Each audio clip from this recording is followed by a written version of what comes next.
Okay, so let us take another example to understand that if the constants are given to us and they are asking us to find the values of this constant and the function is given to us as analytic, so how should we proceed?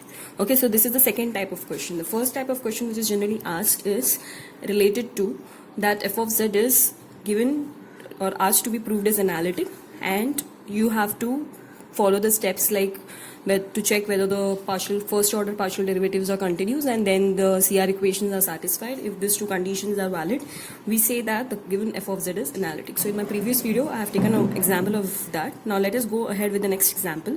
So here the given question is f of z is equal to this whole question ax cube plus bxy square plus 3x square plus cy square plus x plus I times of dx square y minus 2y cube plus exy plus y. Alright, so they are asking us to find out the values of a, b, c, d, e. So we know that f of z is given by u plus iv. Straight away we know what is u and v, the real part and the imaginary part. So we can write it in that manner. Now next step is to find out the first order derivatives. So first we'll find out with respect to x, keeping y as constant. So x cube ka derivative is 3x square and a will remain as it is. Here also now we are finding out with respect to x. So by square will remain as it is and derivative of x is going to be 1. Then with respect to x again you are finding out. So this will be 2x, that is 2x into 3, that is 6x. And this will be full constant because c is also constant and y is also constant. So constant ka derivative is, we say that as 0 and derivative of x is 1. Same way with respect to y we are going to find out. So now this first term ax cube, this whole thing will remain as a constant, so derivative of that will be 0. Then with respect to y, so y square is 2y, so we have 2bxy. Then again with this is whole constant, so this will be 0. Again here cy square will have 2cy. So this is what we have found the first order derivative with respect to x and y for u. Same way we are going to find it for v. Okay, so v is given as this. So with respect to x, so this will be 2dxy. Again this whole thing is constant with respect to x, so it is 0. Here with respect to x, so ey is constant, so it is in multiplication, so it will remain as it is and derivative of x is 1. So here only it will be ey. And again with respect to x we are finding out, so derivative of this will be 0. Now the last thing is to find out derivative with respect to y. So with respect to y we are finding out, so this has to be 0, this has to be dx square as it is and derivative of y is 1. Here it will be 6y square, okay, along with this sign. Here again with respect to y we are finding out, so you will have ex and derivative of y is going to be 1. So this is the first and foremost step to just find out the first order derivatives. Okay, now since we are given that the f of z is analytic, okay, this gives us an important information that it satisfies the CR equation. Alright, so we know that the f of z is analytic, so CR equations are satisfied, hence we know that we can equate it directly. So see, this is only possible when they are giving you that it is analytic, otherwise we just cannot equate it directly. So making use of this information, I'm just going to use this equation 1 and 2 and equate those equations which we have found out. So dou u by dou x, just as we found out, we are going to put that value, and dou v by dou y. So we are going to equate this. Since we say that it is equal to, so LHS is equal to RHS, so I have to compare the coefficients. So if I compare the coefficients of x square, I know the coefficient of x square is d, and here the coefficient of x square is 3a, so I can equate 3a is equal to d. Same way, coefficient of y square, here it is b, and here it is minus 6. Same way here, so you will have e is equal to 6. So we have compared this, so we have got the constant values, two values we have got. Same way for this particular, we are going to equate it. So we are going to put down the values. After putting down the values, we see that 2bxy plus 2cy is equal to this. See, it is ux, uy is equal to minus vx. So don't forget this negative sign. Again, we are going to equate it. So here now the coefficient of xy is 2b and here it is going to be minus 2d. So we are going to equate that. Here you have 2c which is equal to minus e. And after doing this, we have already found the value of e which is 6, so substitute there and you'll get the value of c. And again for here we have the value of b which is minus 6, so when you substitute that you're going to get the value of d. So in this manner we have got most of the values. Now only value which is pending is 3a. So we have got the value of d over here 6, so a will be nothing but 2. So in this way you have to find out all the values of the constants a, b, c, d, e. So this can be asked for 5 marks and most of the time it is asked in the compulsory question. So this will be helpful. I have taken another same problem in the same manner which we can do it. So you can see that the same type of question is again asked and they have given us that this particular thing has to be given that f of z is analytic. And same way you have to asked to find a, b, c, d, e.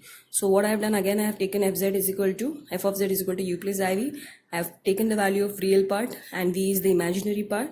After taking that, I have found out the respective derivative. So ux ka derivative will be 4a x cube. Here it will be 2b xy square. This is a whole constant, so 0. This will be 2dx. This is a whole constant, so again 0. Same way with respect to uy. Okay, u with respect to y. So this is a whole constant, 0. Here it will be 2b x square y.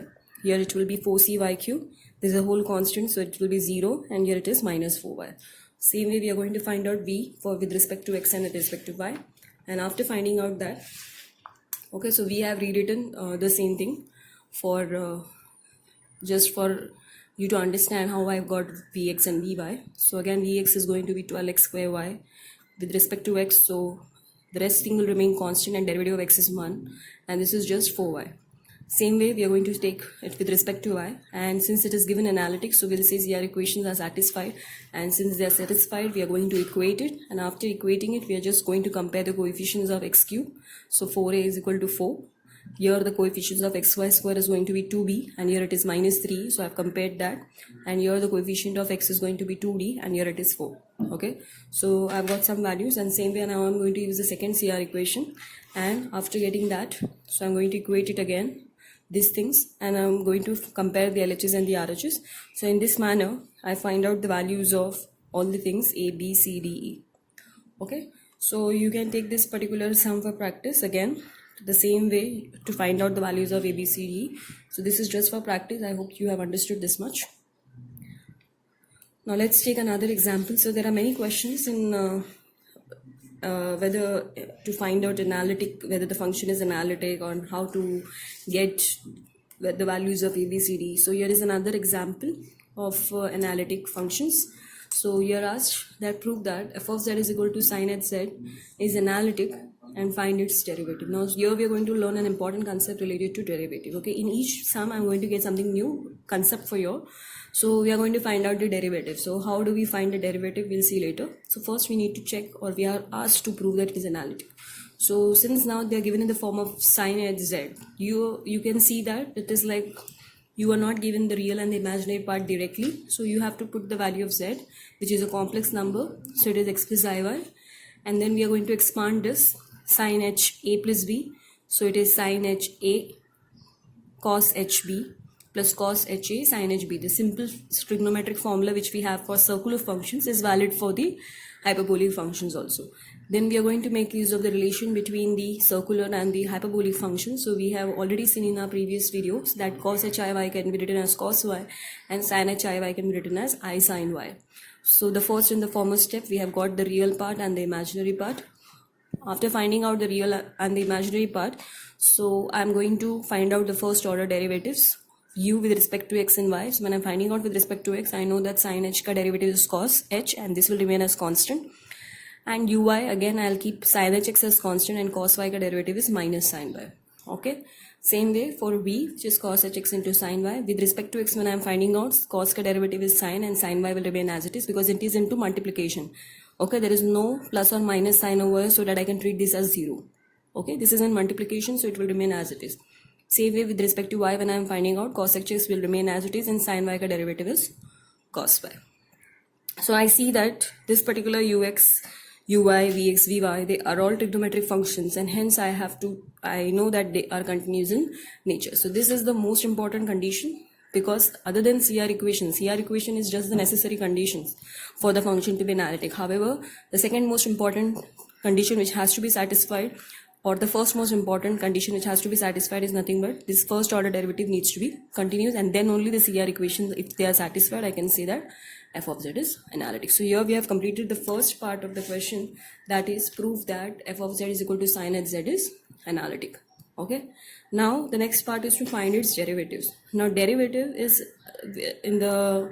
we have to find out like a normal one, like we know that if f of z is sin h z, sin hx, or we have learned it for a real number. Okay, so if we have it for sin hx, where x is a real number, I can say that the derivative of this is going to be cos hx. Now here we have z as a complex number. So this concept of derivatives, which is valid for real number, is same valid for the complex number also. Okay, so as we know that sin hx का derivative is cos hx, we can prove that sin hz का derivative is cos hz. So let's prove it. So we have f of z is equal to u plus iv. Okay, so when I am taking the derivative, I have to take the derivative with respect to x. Okay, when I take the derivative with respect to x, I have to write this as ux and vx. Why? Because this is a function of x and y. Okay, so I have written here ux and vx. I have substituted the value of ux and vx what we have got here in this equation. Okay, now since I have to write it in the form of z, okay, the question is if f of z is sin hz, what has to be its derivative? So again I need to convert back this into the form of z. So here I cannot do anything for cos hx. What I can do is I can write this cos y as cos hiy.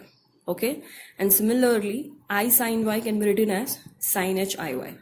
Okay, I'm just going in the reverse manner now.